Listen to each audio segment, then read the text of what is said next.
वृषभ राशि वाले मित्रों, आप सभी का स्वागत करते हैं शिवप्रिया भिंड यूट्यूब चैनल में। बंधुओं, इस सितंबर के महीने में पूरी दुनिया आपके कदमों में झुक जाएगी। आपकी सारी दुख तकलीफें, नकारात्मकताएं दूर हो जाएंगी। साथ ही साथ आपकी हर मनोकामना पूरी होगी। फिर चाहे आपको कर्जे से मुक्ति चाहिए हो, बड़ा घर, गाड़ी, मकान या किसी का सच्चा प्यार, सब कुछ आपकी झोली में आ गिरेगा। कहने का मतलब यह है कि आपकी किस्मत चाहे कितनी ही फूटी क्यों ना हो, यह एक चीज आपकी किस्मत को हीरे की तरह चमका देगी। जी हाँ बंधुओं, इस एक चीज के बारे में हमारे पुराणों में भी बहुत गहराई से और विस्तार से वर्णन मिलता है, और यह माता भद्रकाली और माँ बगलामुखी का एक बेहद ही शक्तिशाली आंशिक स्वरूप है। अगर आप इसे हर वक्त अपने पास रखेंगे तो निश्चित तौर पर बड़ी से बड़ी और कठिन से कठिन मनोकामना भी आपकी चुटकियों में पूरी हो जाएगी। क्योंकि बंधुओं, याद रखना कि इंसान के बस में भले ही बहुत सारी चीजें ना हो, लेकिन देवी देवताओं के लिए कुछ भी नामुमकिन नहीं है। यदि वे आपके ऊपर कृपा करने पर आ जाएं, तो आपको वह सब कुछ भी दे सकते हैं जो आपने कभी सपने में भी नहीं सोचा होगा। तो अब दिव्य शक्तियों की विशेष कृपा आपके ऊपर पूरे सितंबर के महीने में रहेगी, और ग्रहों की बदलती चाल का भी आपको सीधा फायदा होगा यदि आप इस एक चीज को हर वक्त अपने पास रखेंगे। तो जयकारा बोलो माता रानी का, जगत माई महामाई माँ भद्रकाली की जय बोलो, माता रानी के सांचे दरबार की जय बोलो। बंधुओं, कैसा हो कि आज आपको एक ऐसी चीज के बारे में बता दिया जाए जिसका वैदिक और शास्त्रीय महत्व तो बहुत अधिक है ही, विशेष दैवीय शक्तियां भी इस एक चीज से आकर्षित होती हैं, और जो इस एक चीज को धारण करके रखता है उसकी हर मनोकामना पूरी करने लगती हैं। क्योंकि हम जानते हैं कि आप इस समय बहुत सारी उलझनों के साथ चल रहे हैं। आपके दिमाग में कई सारी बातें घूमती रहती हैं। एक तरफ तो परेशानियां हैं जो आपका पीछा नहीं छोड़ रही हैं। किसी के जीवन में काम धंधे व्यापार से जुड़ी समस्याएं हैं, कोई अपने रिश्ते नातों को लेकर बहुत दुखी है, और किसी के जीवन में पैसे की तंगी चल रही है और कर्जे ने भी उनकी कमर तोड़ कर रखी है, और कुछ हैं जो बीमारियों से परेशान है। एक के बाद एक बीमारियों का जो सिलसिला चल रहा है वह टूट ही नहीं रहा है। तो कुल मिलाकर देखा जाए तो आपकी राशि के जातकों के अभी दिन अच्छे नहीं चल रहे हैं। हालांकि आप अपने प्रयासों में कोई कसर नहीं छोड़ रहे हैं। आप पूरा जोर लगा रहे हैं। जहां से जो भी आप कर सकते हैं, चाहे वह किसी भी प्रकार की मेहनत हो, किसी से भी मिलकर अपनी समस्या का समाधान निकालने की कोशिश हो, कोई दैवीय उपाय हो, सब कुछ आप कर रहे हैं। लेकिन इस समय में कुछ भी आपका अच्छा नहीं हो रहा है। कोई भी शक्ति आपका साथ नहीं दे पा रही है। और इसी के साथ साथ बंधु, एक विशेष प्रकार की समस्या और है जो आप में से बहुत सारे लोगों के साथ हम देख रहे हैं कि चल रही है, और वह समस्या है नकारात्मक ऊर्जाओं की। यानी कि भूत प्रेत पिशाच निशाचर और कई प्रकार की तांत्रिक विद्याएं तो पीछा कर ही रही हैं। किसी किसी को हर बार लगने वाली नजर और काली दृष्टि ने भी परेशान कर रखा है। आप लोग एक हाथ अपने जीवन में कुछ जोड़ने की कोशिश करते हैं तो 10 हाथ वह टूट जाता है। जी हाँ बंधुओं, तो अब आपको एक ऐसी चीज की आवश्यकता है, या यूं कहें कि एक ऐसी शक्तिशाली क्रिया की आवश्यकता है जिससे आपकी हर एक समस्या का समाधान एक बार में ही हो जाए। अब यह कैसे हो सकता है? आपके मन में यह तो प्रश्न उठ रहा होगा कि भला इस एक चीज में इतनी शक्ति कैसे हो सकती है कि यह आपकी हर समस्या का समाधान तो करेगा ही, आपकी मनोकामनाएं भी पूरी करवा देगा। तो बंधुओं, हम आपको बता दें कि जीवन में चाहे परेशानियां कैसी भी हों, उनके रूप रंग भले ही अलग अलग हों, लेकिन उन परेशानियों के पैदा होने का कारण केवल एक ही होता है, और वह है नकारात्मक ऊर्जा। अब नकारात्मक ऊर्जा यानी कि नीच, दुष्ट और पिशाची ऊर्जाएं यदि आपके आसपास घूम रही हैं तो वे आपको किसी न किसी रूप में परेशान हर वक्त करती ही रहेंगी। अब जो भी आपकी कमजोरी होगी उसी पर वे हावी हो जाएंगी। यदि किसी के घर में किसी का स्वास्थ्य थोड़ा कमजोर है तो वह लगातार बीमार रहने लगेगा। किसी का यदि काम धंधे व्यापार में थोड़ी सी हालत खराब है तो वह और बुरी हालत में पहुंच जाएगा। मतलब कहने का यह है कि इन परेशानियों को देखने में ऐसा लगता है कि ये अलग अलग तरह की परेशानियां हैं, अलग अलग कारणों से पैदा हो रही हैं, लेकिन मूल में जाएंगे तो कारण एक ही है। तो जब हर एक समस्या का कारण एक हो सकता है, तो इन सब की समस्याओं को दूर करने के लिए क्रिया उपाय भी एक हो सकती है। अब वह क्रिया या उपाय एक कैसे होगा इसे भी आप समझ लीजिए, वरना आप कहेंगे कि गुरुजी आधी अधूरी बात समझाते हैं। तो ध्यान से सुनिए। नकारात्मक ऊर्जा की काट है सकारात्मक ऊर्जा। तो सबसे पहला कार्य यह है कि इस नकारात्मक ऊर्जा को अपने से दूर हटाया जाए। जब आप हटाएंगे तो आपके आसपास अपने आप एक वैक्यूम, एक खाली जगह तैयार होगी और फिर कुछ ऐसी विशेष क्रियाएं करेंगे जिससे कि शुद्ध सकारात्मक ऊर्जा, जिसे हम माता बगलामुखी और माँ भद्रकाली की ऊर्जाएं कहते हैं, आपकी ओर आकर्षित होंगी। याद रखना कि इस ब्रह्मांड की चाहे कितनी ही बड़ी से बड़ी नकारात्मक ऊर्जा क्यों ना हो, माता भद्रकाली और माँ बगलामुखी के सामने टिक ही नहीं सकती हैं। सबसे बड़ी काट है ये। माता शक्ति की शुद्ध स्वरूप हैं और उन्हीं की 10 विद्याओं में शामिल हैं। तो अब आप खुद ही समझ सकते हैं कि जो माता शक्ति का स्वरूप होगा उसके सामने भला नकारात्मक ऊर्जाएं कैसे टिक सकती हैं।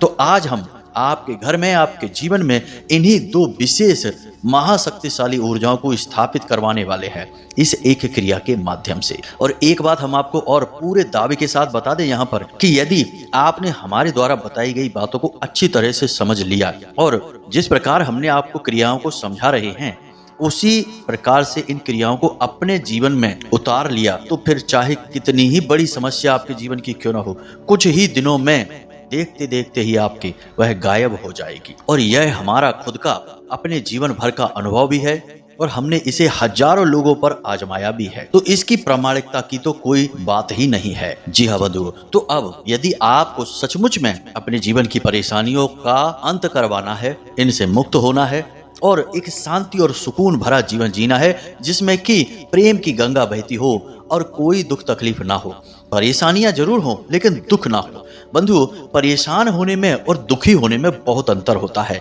परेशान तो छुटपुट समस्याओं से लोग होते ही रहते हैं। परेशानियों से छुटकारा तो जीवन भर नहीं मिल सकता, कोई दिलवा ही नहीं सकता है। भगवान भी इस संसार में आए तो परेशान हुए, लेकिन जो दुख होते हैं वे इंसान को अंदर से तोड़ देते हैं और जरूरत है तो इन्हीं दुखों से मुक्ति प्राप्त करने की। तो आज के इस कार्यक्रम को देखने वाले को निश्चित तौर पर अपने दुखों से मुक्ति प्राप्त होगी और हर एक सुख उसे प्राप्त होगा ही होगा। हम इस बात की गारंटी देते हैं। जी हाँ बंधुओं, तो अब आपको करना यह है कि इस कार्यक्रम को अंत तक देखना है और जो बातें हम आपको बताने वाले हैं उन्हें पूरी गंभीरता के साथ मेहनत करके अपने जीवन में उतारना है, तभी कुछ होगा। ताली 2 हाथों से ही बजती है। खाली हम ही मेहनत करते रहें, आपको विशेष से विशेष ज्ञान देते रहें और आप कुछ भी ना करें, बस हाथ पर हाथ धरे बैठे रहें तो कुछ भी नहीं होने वाला है। हम तो बंधुओं सत्य कहते हैं। कुछ लोगों को अच्छा लग जाता है तो तारीफ करते हैं, गुरुजी आपने अच्छा बताया, और कुछ लोगों को कड़वा लग जाता है तो कह देते हैं कि गुरुजी आप तो पता नहीं क्या बातें कहते हैं, हमें तो समझ नहीं आती हैं आपकी बातें। कोई बात नहीं है, यदि आपको हमारी बातें समझ नहीं आती हैं या आपको सच्चा और शुद्ध सकारात्मक पवित्र ज्ञान नहीं लेना है तो आप इसी समय इस कार्यक्रम को छोड़कर जा सकते हैं। हमें कोई दुख नहीं होगा। हम तो वैसे भी माता रानी की सेवा कर रहे हैं, उन्हीं की शरण में हैं और हम जानते हैं कि जिसको सचमुच में माता रानी की शक्ति पर विश्वास होगा, अपने धर्म, अपनी आस्था पर, अपने भगवान पर भरोसा होगा, अपने हृदय में छुपी हुई अच्छाई पर भरोसा होगा, वह तो टिकेगा। बाकी आप कहीं और जाइए, कोई और टाइम पास का तरीका ढूंढ लीजिए, कोई समस्या नहीं है। तो उम्मीद करते हैं कि आप हमारी भावनाओं को समझ रहे होंगे। हाँ, आज हम थोड़ा सा कठोरता से अवश्य कह रहे हैं क्योंकि कुछ लोग बड़े ही बेसिर पैर के कमेंट करते हैं और बड़े ही अजीबोगरीब ढंग से इन बातों को लेते हैं। जानते तो कुछ भी नहीं है लेकिन बातें ऐसी करते हैं जैसे महाज्ञानी हैं, बहुत कुछ सिद्धियां करके बैठे हुए हैं। और इन्हीं मूर्खों की ऐसे बिना सिर पैर के कमेंट देखकर, इनकी बातें सुनकर हमारा मन बेचैन हो उठता है। क्योंकि बंधुओं, हम आपको बता दें कि यही वो लोग हैं जो समाज में घोर नकारात्मकता को फैलाने का पूरा प्रयास करते हैं। दूसरों को नजर लगाना, दूसरों की कामयाबियों से जलना, किसी की खुशी को देखकर दुखी हो जाना और जिस थाली में खाना उसी थाली में छेद करना, यह ऐसे लोगों के गुण होते हैं। खैर, जो भी है माता रानी खुद ही देख लेंगी, ईश्वर इनका खुद ही न्याय कर लेंगे, हमें कुछ भी लेना देना नहीं है। तो चलिए बंधुओं, आज के इस विशेष कार्यक्रम की शुरुआत करते हैं और आपको आज जीवन को बदल देने वाला एक महाज्ञान देते हैं जो हमारे खुद के व्यक्तिगत अनुभवों और माता रानी के द्वारा दी गई अनुभूतियों पर आधारित है। लेकिन इससे पहले हम चाहेंगे कि आप माता रानी को आभार अवश्य व्यक्त करें। तो कमेंट बॉक्स में लिखिए, जय मां भद्रकाली कृपा करो। एक बार नहीं 3 बार लिखना, माता रानी आपके ऊपर पूरी कृपा करेंगी, हमें पूरा विश्वास है। साथ ही साथ बंधुओं, यदि आप इस चैनल कार्यक्रम पर पहली बार आए हैं तो इसे सब्सक्राइब अवश्य कर लें। बगल में एक सब्सक्राइब का बटन है, उसे दबा दें। ऐसा करके आप हमारे और माता रानी के दिव्य परिवार के सदस्य बन जाएंगे, सीधे धाम से जुड़ जाएंगे। फिर माता रानी खुद ही देख लेंगी आपके जीवन की जो भी समस्याएं होंगी, क्योंकि परिवार के सदस्यों का ख्याल तो माता रानी रखेंगी ही अवश्य ही। साथ ही साथ बंधुओं, हम आपको एक और विशेष सूचना दे दें कि अब माता रानी के आदेश से सर्व मनोकामना पूर्ति हवन फिर से प्रारंभ होने वाला है। तो माता रानी के आदेश के अनुसार इस हवन का शुभारंभ भाद्रपद की शुक्ल पक्ष की चतुर्थी को, यानी जिस दिन गणेश चतुर्थी भी है, यानी 7 सितंबर को यह सर्व मनोकामना पूर्ति हवन प्रारंभ होगा। उसके बाद प्रति शनिवार इस हवन का आयोजन किया जाएगा। पिछली बार जब यह हवन करवाया गया था, लगभग 3-4 महीनों के लिए यह कार्यक्रम चला था, जिसमें कि लाखों लोगों ने अपनी मनोकामनाएं पूर्ति करवाई थी और उसके बाद माता रानी का लाख लाख धन्यवाद भेजा भी था कमेंट करके। इस बार फिर से माता रानी ने आदेश किया है, तो अब यह कार्यक्रम पुनः प्रारंभ होने वाला है। जी हाँ बंधुओं, तो अब इस कार्यक्रम में आप कैसे हिस्सेदारी ले सकते हैं, इसके बारे में हम अपने आने वाले वीडियो कार्यक्रमों में बताएंगे विस्तार से सारी जानकारी। अभी तो हमने केवल आपको यह सूचना मात्र दी है, तो अब आप तैयारी करके रखिए। इस सर्व मनोकामना पूर्ति हवन में आपको भाग लेना है और सीधे माता रानी के धाम से, माता रानी की कृपा से जुड़ जाना है और जीवन भर के लिए कष्ट परेशानियों से मुक्ति प्राप्त करते हुए एक स्वर्गमय जीवन का आनंद लीजिए। तो चलिए अब अपने मूल विषय पर वापस आते हैं और आपको उस एक चीज के बारे में बताते हैं जो आपकी हर एक समस्या का समाधान है। माता रानी की दिव्य कृपा सीधे आपके साथ हर वक्त 24 घंटे चलेगी और आपकी रक्षा करेगी। तो बंधुओं, अब ध्यान से सुनिए। आपका जो घर है वह असल में कई दिव्य शक्तियों का, कई नकारात्मक ऊर्जाओं का भी घर है। अब आपके घर में जितने लोग रहते हैं, उन लोगों के अलावा भी बहुत सारी नकारात्मक ऊर्जाएं और सकारात्मक ऊर्जाएं आपके घर में वास करती हैं। अब शास्त्रों की माने तो किसी भी इंसान के घर में 45 देवी देवताओं का तो मूल रूप से वास होता ही है। फिर उसके बाद उनके आराध्य देव हो जाते हैं और उनके कुल खानदान में पूजे जाने वाले कई अन्य प्रकार के देवी देवता होते हैं, क्योंकि कुल खानदान बहुत बड़ा होता है और कई लोग ऐसे होते हैं जो विभिन्न दिव्य शक्तियों की पूजा आराधना करते हैं, तो यह रक्षा कवच आपके ऊपर भी आता ही है।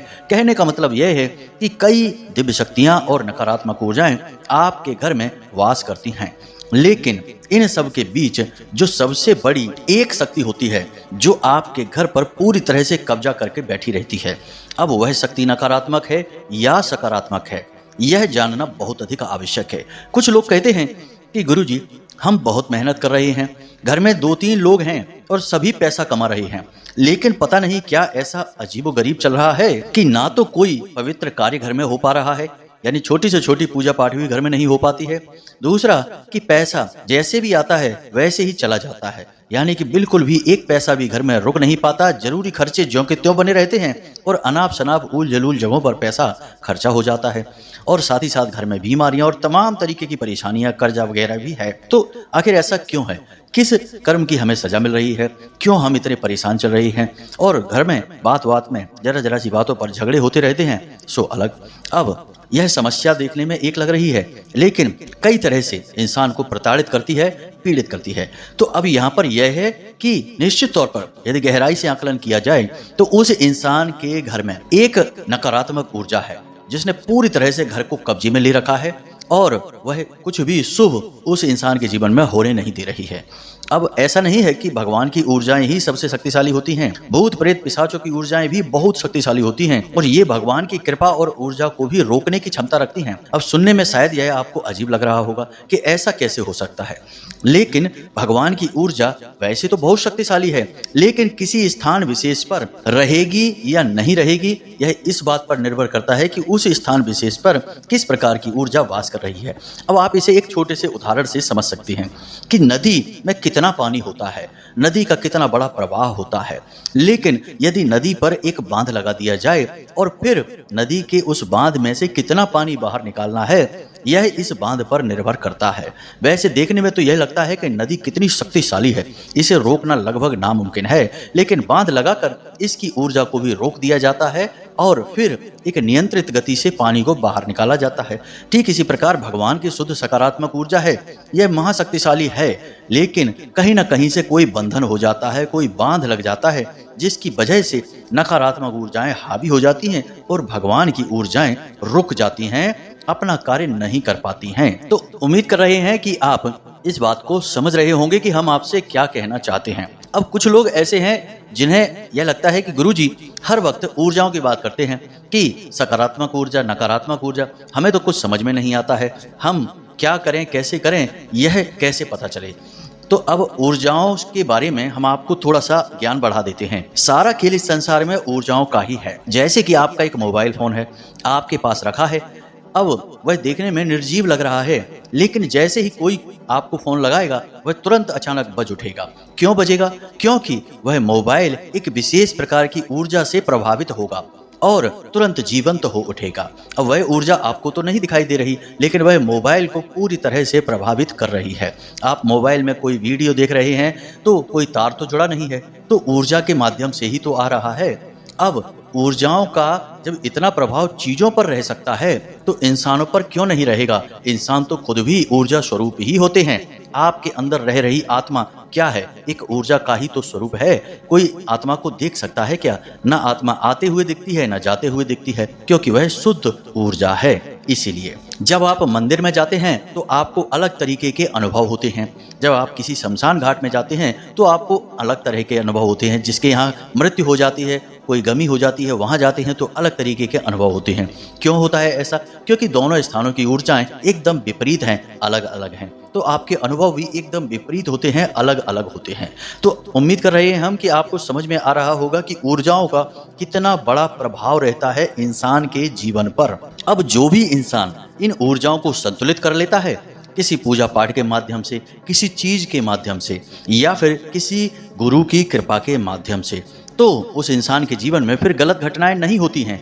ईश्वर की कृपा हमेशा बनी रहती है। आपने देखा होगा, इसीलिए बहुत सारे लोग अष्ट धातु का चूड़ा पहने रहते हैं, अंगूठी पहन के रखते हैं, या फिर कोई विशेष नग धारण करते हैं, रुद्राक्ष धारण करते हैं, कोई लॉकेट, ताबीज।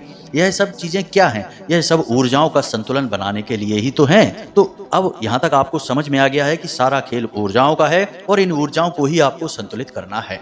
अब एक बात और हम आपको बता दें कि हमारा हिंदू धर्म, सनातनी परंपरा बहुत उन्नत है।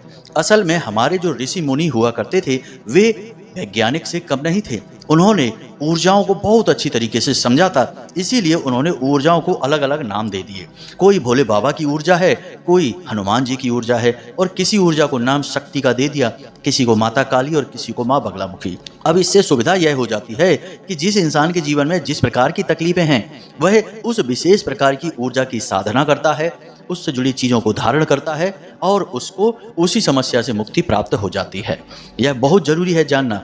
जो इन बारीकियों को समझते हैं वे ही जीवन में मन चाही सफलता हासिल करते हैं, और जो मूर्खता दिखाते हैं और अंधी दौड़ में लगे रहते हैं, कहते हैं हम इन सब बातों को नहीं मानते, हम तो केवल भगवान को मानते हैं और उन्हीं को पूजते हैं। तो आप ऐसे पूजते रहिए, कुछ नहीं होता है। मंदिरों में हजारों लोग आते हैं, लाखों लोग आते हैं, सबकी मनोकामनाएं पूरी नहीं होती हैं। पूरी केवल उनकी होती हैं जिनके तरीके बिल्कुल सही हैं। इसीलिए आपने ऐसे बहुत सारे लोग संसार में देखे हैं जो कि अपनी तकलीफ बताते हैं, कहते हैं हम तो जीवन भर हो गया भोले बाबा को जल समर्पित कर रहे हैं, हनुमान जी में आस्था रखते हैं, हनुमान जी की पूजा करते हैं, लेकिन हमें तो कोई फल प्राप्त नहीं हुआ, दुख ही दुख मिल रहे हैं। अब जीवन में बांध लगा है, ऊर्जाएं, सकारात्मक ऊर्जाएं आपके जीवन को प्रभावित नहीं कर पा रही हैं और नकारात्मक ऊर्जा से जीवन चल रहा है, तो दुख तो रहेंगे ही। भगवान इसमें क्या कर लेंगे? आपने तो काम किया ही नहीं कुछ। यहाँ से आपको सारी बातें समझ में आ रही हैं।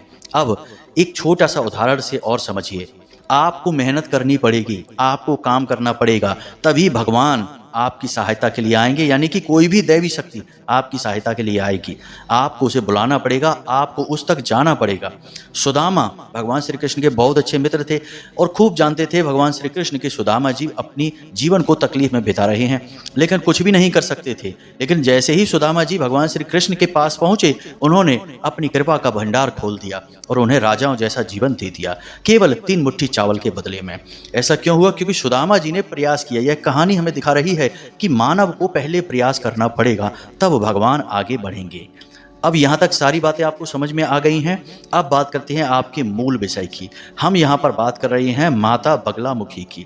माँ बगलामुखी एक ऐसी दिव्य शक्ति है जो माता शक्ति का शुद्ध स्वरूप है और उनकी 10 महाविद्याओं में से 8वीं महाविद्या है। माता बगलामुखी का विशेष तौर पर पूजन इसीलिए किया जाता है कि जब लोगों को तकलीफों से मुक्ति चाहिए, यानी कि एक के बाद एक परेशानियां जीवन में हैं। हर काम में रुकावट है, पैसे की आवक नहीं है, कर्जे से परेशान है, कोई भी तकलीफ है। सब तकलीफों का कारण नकारात्मक ऊर्जा है और इस नकारात्मक ऊर्जा की सबसे बड़ी काट है माता बगलामुखी। हमने अपने पिछले कार्यक्रम में भी माता बगलामुखी के बारे में आपको बताया है कि हर प्रकार के बंधन को काटने की शक्ति है माता बगलामुखी। तो माता बगलामुखी की साधना आपको करनी ही होगी। अब कैसे करेंगे आप यह, तो इसे आप ध्यान से समझिए। आपको बाजार से माता बगलामुखी की एक छोटी सी तस्वीर, कोई फोटो अपने घर लेकर आनी है। इसी के साथ साथ आपको एक भोजपत्र, एक कागज आता है, एक अष्टगंध की स्याही और एक अनार की कलम, यह सामग्री लेकर आनी है। शनिवार के दिन आप इस क्रिया को प्रारंभ करेंगे। आपके घर में यदि माता बगलामुखी की तस्वीर या फोटो है और उसका पूजन होता है नित्य, तो आप फोटो को ना लेकर आएं, इस सामग्री को अकेला लेकर आएं। लेकिन इसमें भी समस्या यह है कि आपके घर में माता बगलामुखी की पूजा तो होती है, लेकिन क्या माता रानी आपके घर में रहती भी हैं, इसको जानना आवश्यक है। क्योंकि कई बार ऐसा होता है कि देवी देवता किसी गलती की वजह से हमारे घर को छोड़कर चले जाते हैं, फिर उनकी केवल फोटो या मूर्ति रखी रह जाती है और हम निरंतर उनकी पूजा करते हैं और हमें लगता है कि वे हमारा कार्य सिद्ध कर रही हैं, लेकिन कुछ भी नहीं होता है। बंधुओं, ये सारी बातें बिल्कुल सत्य हैं। आप अपने जीवन में इनका आकलन करके देखना। हमने तो अपनी साधना के माध्यम से इन सब बातों को समझा है और यह हमारे जीवन का अनुभव है, तभी हम आपको बता रहे हैं। अब आपके जीवन में माता बगलामुखी हैं या उनकी कृपा है, इससे जानने का क्या तरीका है, हम अभी आपको आगे बताने वाले हैं। आप माता की फोटो लेकर आइए, शनिवार के दिन लेकर आइए। उसके बाद आप पीले रंग का प्रसाद, पीले रंग के फूल और पीले रंग के वस्त्र स्वयं धारण करने के लिए, यदि नहीं है तो केवल पीले रंग का कोई एक कपड़ा जिसे आप ओढ़कर बैठेंगे पूजा के समय। हल्दी की माला आपको चाहिए जो आप जाप करेंगे मंत्र, उसके लिए। दूसरा, गाय का घी। गाय का घी नहीं है तो सरसों का तेल भी चलेगा। जी हाँ बंधुओं, अब यहाँ तक आप समझ गए। अब आपको क्या करना है, रात्रि को 9 बजे के आसपास आपको माता की फोटो अपने पूजा घर में स्थापित करनी है और माता रानी को जल समर्पित करना है, उसके बाद पुष्प समर्पित करना है और उसके बाद पीले रंग का प्रसाद है भोग स्वरूप उन्हें अर्पित करना है। फिर उसके बाद आप धूप दीप वगैरह जो भी चाहे सारी क्रियाएं कर सकते हैं, क्रमबद्ध तरीके से सब कुछ करिए। और उसके बाद आप जो भोजपत्र लेकर आए हैं, उस भोजपत्र पर 3 बार या फिर 6 बार, 3 बार आगे की तरफ और 3 बार पीछे की तरफ अष्टगंध की स्याही से, अनार की कलम से माता बगलामुखी का यह स्तंभन मंत्र है, इसे लिख लीजिए। अब यह मंत्र कौन सा है, मोबाइल की स्क्रीन पर भी आपको दिखाई देगा और हम आपको बोलकर भी बता देते हैं। मंत्र कुछ इस प्रकार है, ओम ह्लीम बगलामुखी सर्वदुष्टानां वाचम मुखम पदम स्तंभय जीभाम कीलय बुद्धिम विनाशाय ह्लीम ओम स्वाहा। मंत्र एक बार फिर से सुनिए ध्यान से। ओम ह्लीम बगलामुखी सर्वदुष्टानां वाचम मुखम पदम स्तंभय जीभाम कीलय बुद्धिम विनाशाय ह्लीम ओम स्वाहा। इस मंत्र को आपको उस भोजपत्र पर लिखना है, 3 बार आगे और 3 बार पीछे, छोटे छोटे अक्षरों में लिखना है। उसके बाद आपको यह भोजपत्र का टुकड़ा माता रानी को समर्पित कर देना है, यानी उनके चरणों में रख देना है। अब आपको इसी मंत्र का एक माला जाप करना है और जाप आप हल्दी की माला से ही करेंगे और गोमुखी में छुपा कर, यानी एक जो थैली टाइप की होती है उसके अंदर छुपा कर करेंगे, दिखाएंगे नहीं। इस जाप को करते समय आपके सिर पर कपड़ा होना बहुत अधिक आवश्यक है। पवित्रता का विशेष ख्याल रखें और यह क्रिया रात्रि के समय ही होती है, दिन में नहीं होती है। अब यह क्रिया आप 3 दिन तक लगातार करेंगे और 3 दिन तक लगातार यह भोजपत्र माता रानी के चरणों में रहेगा। इसके बाद आप 3 दिन के बाद रात्रि में जब आप सोने जाएं, उस समय इस भोजपत्र के टुकड़े को उठा लें। यह क्रिया आपकी लगातार 11 दिनों तक चलेगी। तो 3 दिन के बाद आप इस भोजपत्र को उठाएं और रात्रि को सोते समय इसे अपनी तकिए के नीचे रख कर सोएं और माता रानी से ऐसी प्रार्थना करें कि हे माता रानी, हम आपकी साधना कर रहे हैं और हम चाहते हैं कि आप हमारे जीवन में जितनी भी नकारात्मकता हैं उसे काट दें और अपने किसी न किसी आंशिक रूप में किसी भी प्रकार से हमें दर्शन दें या अपने आसपास होने का हमें एहसास कराएं स्वप्न के माध्यम से। इस तरीके की आप प्रार्थना करेंगे और इस भोजपत्र के टुकड़े को अपने सिरहाने रखकर सोएंगे। हो सकता है पहली रात्रि में कुछ भी ना हो, दूसरी रात्रि में कुछ ना हो, लेकिन आप प्रतिदिन यही करेंगे। सुबह जब आप सोकर जागेंगे तो स्नान आदि करने के बाद इस भोजपत्र के टुकड़े को पुनः माता रानी के चरणों में रख देंगे। रात्रि में आप माता रानी की पूजा पाठ करेंगे और उसके बाद इस भोजपत्र के टुकड़े को फिर से अपनी तकिए के नीचे रखेंगे। याद रखें कि पूजा करने के तुरंत बाद आपको सीधे जाकर कर सोना है, मोबाइल नहीं चलाना है, किसी से बात नहीं करनी है, कोई भी बिना मतलब के विचार अपने दिमाग में लेकर नहीं आने हैं। केवल माता रानी की तस्वीर को, उनके स्वरूप का ही ख्याल करते रहना है, उनके बारे में सोचते रहना है और रात्रि को सोते समय यही प्रार्थना फिर से करनी है और सो जाना है। 3 या 4 दिन के अंदर माता रानी आपको किसी न किसी रूप में जरूर एहसास कराएंगी। या तो स्वयं उनके दिव्य स्वरूप का दर्शन होगा या फिर आंशिक दर्शन हो सकता है किसी भी प्रकार से। मंदिर का आपको किसी प्रकार का दर्शन हो सकता है, मंदिर का शिखर आपको दिखेगा, प्रांगण आपको दिखेगा, कुछ न कुछ ऐसा लगेगा जिससे आपको पता चल जाएगा कि माता रानी की शक्ति अब आपके आसपास आ चुकी है। 11 दिन तक प्रतिदिन यह क्रिया आप करेंगे, बीच में बिल्कुल भी इस क्रिया को खंडित नहीं होने देना है। और दूसरी बात कि यह मंत्र सिद्ध मंत्र है, हमने बहुत मेहनत की है इस मंत्र के ऊपर, तो आप इस मंत्र का सम्मान करें। इसे यूं ही किसी को ना दें, किसी को इसके बारे में ना बताएं, इसकी गुप्त स्थिति को बनाकर रखें, प्रचार ना करें इस क्रिया के बारे में। और यदि आपसे यह साधना नहीं होती है तो कोई बात नहीं है, परंतु इस साधना को भूलकर भी खंडित ना होने दें। खंडित हो जाएगी साधना तो आपके साथ साथ हमें भी माता रानी का क्रोध सहना पड़ सकता है, माता रानी हमसे नाराज हो सकती हैं और हम नहीं चाहते कि हमारी साधना खंडित हो, किसी भी प्रकार से हमें परेशानी आए। हम तो केवल आपकी दुख तकलीफ और परेशानियों को देखते हुए यह विशेष साधना आपको दे रही हैं। तो जरा इन सब बातों का यानी कि विषय की गंभीरता को अवश्य समझ लेना, अगर आप संभाल सकें तो ही इसे करना। अब जब 11 दिन में आपको पूर्ण रूप से माता रानी का आभास हो जाएगा, उनका आपके आसपास होना आपको खुद महसूस होगा, तब 11 दिन के बाद आप इस भोजपत्र के कागज को प्रतिदिन अपनी जेब में रखकर घर से बाहर निकलें। इसे यूं ही जेब में न रखें, कोई पीले रंग का एक और कागज लें और उस कागज में इसे फोल्ड करके रखें और उसके बाद इसे अपनी जेब में रखें और जब वापस आएं तो फिर से माता रानी के चरणों में रख दें। और फिर रात्रि को आपको इसे तकिए के नीचे रखकर सोने की आवश्यकता नहीं है, क्योंकि यह तो केवल माता रानी की प्रामाणिकता चाहिए कि आप अब आ चुकी हैं, इस बात का प्रमाण है बस। अब प्रतिदिन आप इस कागज को अपनी जेब में रखकर निकलेंगे, माता रानी के मंत्र का ख्याल करते रहेंगे। आप चाहें तो साधना और आगे बढ़ा सकते हैं। माता बगलामुखी की साधना 11 दिन की होती है, 36 दिन की होती है, 63 दिन की होती है, 93 दिन की होती है, जितने दिन चाहे आप कर सकते हैं। 96 दिन की होती है, जैसे चाहे आप कर सकते हैं, आपके ऊपर है। जितनी श्रद्धा आपकी बढ़ती जाए आप साधना करते जाएं। एक ही माला की तो बात है, जरा सी मेहनत है बस, लेकिन जीवन भर के लिए माता रानी का साथ आपके साथ रहेगा और आपका उद्धार होता रहेगा। हजारों लोग ऐसे हैं जो माता रानी की साधना हमारे कहने से किए और उनके जीवन में ऐसे विचित्र और अनोखे अनुभव उन्हें हुए कि वे माता रानी को लाख लाख धन्यवाद देते हैं और हमारा भी आभार मानते हैं, क्योंकि कहीं ना कहीं थोड़ा बहुत गुरु शिष्य परंपरा का आभार तो रहता ही रहता है। ठीक है बंधु, अब जो ज्ञान की बात हमने देनी थी आपको दे दी है, साधना देनी थी हमने आपको दे दी है। अब इस साधना से जुड़े कोई प्रश्न आपके मन में हो, कोई भी किसी भी प्रकार का विचार हो, आप हमसे कमेंट करके पूछें या फिर व्हाट्सएप नंबर जो डिस्क्रिप्शन में दिया है उस नंबर पर मैसेज करके पूछ सकते हैं। अत्यंत आवश्यक प्रश्न ही पूछा करें बंधुओं, जो सचमुच में आपके मन में है और आपको परेशान कर रहे हैं। केवल उन्हीं बातों के लिए संपर्क करें, क्योंकि हम अपना जीवन का अधिकतर भाग माता रानी को समर्पित कर चुके हैं, तो हमारा समय उन्हीं की सेवा में बीतता है। जब भी समय मिलता है तभी हम आपके प्रश्न देख पाएंगे, अन्यथा बीच में हम नहीं देख सकते हैं। इसके लिए क्षमा चाहेंगे, क्योंकि हमारे लिए माता रानी ही सबसे बढ़कर हैं और कुछ भी नहीं। बंधु, उम्मीद करते हैं कि आप हमारी भावनाएं समझ रहे होंगे और हम किस प्रकार से माता रानी की सेवा कर रहे हैं आपकी सहायता करके, यह भी आप समझ रहे होंगे। तो चलिए बंधु, आज के इस विशेष कार्यक्रम को यहीं पर समाप्त करते हैं और उम्मीद करते हैं कि आपको सारी बातें समझ में आ गई होंगी। अब आप स्वयं अपने जीवन को अपने हाथों से बदल डालेंगे। तो बस हमारा आपसे यही कहना है, हमेशा सकारात्मक रहिए, माता रानी में अपनी आस्था बनाए रखिए, हंसते रहिए, मुस्कुराते रहिए, जीवन का आनंद लेते रहिए और दिन में एक बार मंदिर अवश्य जाइए। मिलते हैं अगले विशेष कार्यक्रम में, तब तक के लिए धन्यवाद। प्रेम से बोलिए जय माई की, जय माँ भद्रकाली, जय माँ बगलामुखी। माता रानी आपका कल्याण करेंगी। धन्यवाद।